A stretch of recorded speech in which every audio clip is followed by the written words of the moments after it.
mystery of the scary doll. In a small town nestled deep within a dense forest, there stood an old antique shop. Its owner, Mr. Graves, was a reclusive and peculiar man. Rumours said that he didn't just collect old items, he collected objects with dark histories. But the most mysterious item in his shop was a doll. Her name was Annabelle.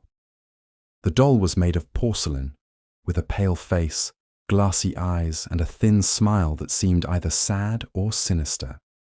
Her dress, once white, had yellowed with age, and her hair, braided neatly, looked as though it had been touched by thousands of hands. But the strangest thing was her eyes. It felt as though they were watching everyone who walked by. One day, a young woman named Lisa entered the shop. She was a student studying art history and was looking for something unusual for her collection. Her attention was immediately drawn to Annabelle. "How much is this doll?"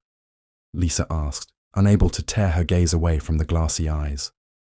Mr. Graves slowly approached her, his shadow falling across the dusty shelves of old books. "She's not for sale," he said in a hoarse voice. "This doll is special." "But why?" Lisa insisted. "She's just an old toy." Mr. Graves leaned closer, and Lisa caught a whiff of old dust and something else she couldn't quite place. "She's not a toy," he whispered. "She's alive." Lisa laughed, but her laughter sounded uncertain. She decided the old man was just eccentric and left, but the image of the doll stayed in her mind. A few days later, Lisa returned to the shop. This time, she was alone, and the shop was empty.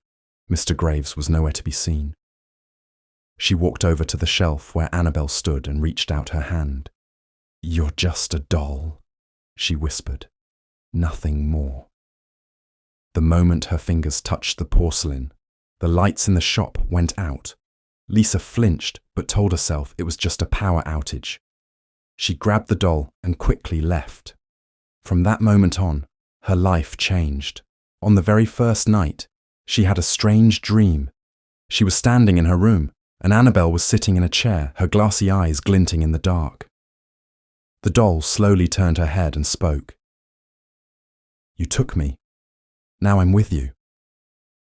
Lisa woke up in a cold sweat.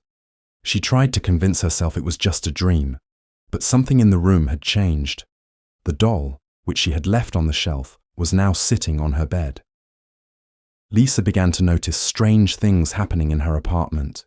Doors opened on their own, footsteps echoed at night, and Annabelle kept changing positions. One morning, Lisa found the doll sitting at the kitchen table as if waiting for breakfast. She decided to learn more about the doll. After a long search online, she stumbled upon an old newspaper article. It told the story of a family that had lived in the town 100 years ago.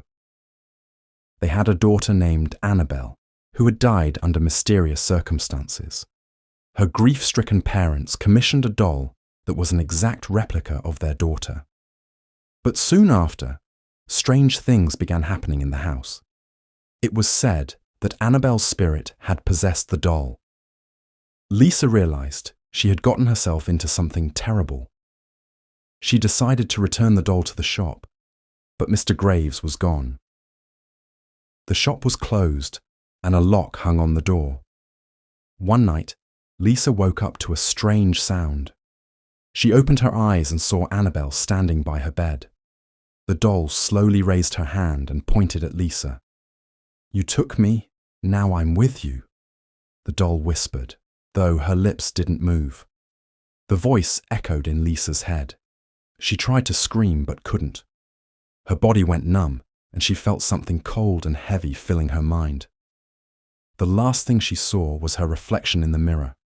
Her eyes had turned glassy, just like the doll's.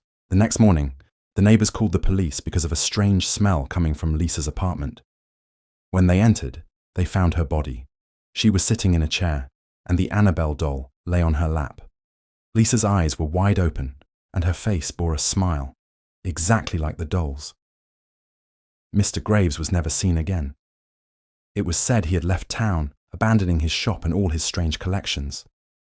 but the Annabelle doll was gone. They say she's still looking for a new owner, and if you ever see her in an antique shop, don't take her, because she's not just a doll, she's alive.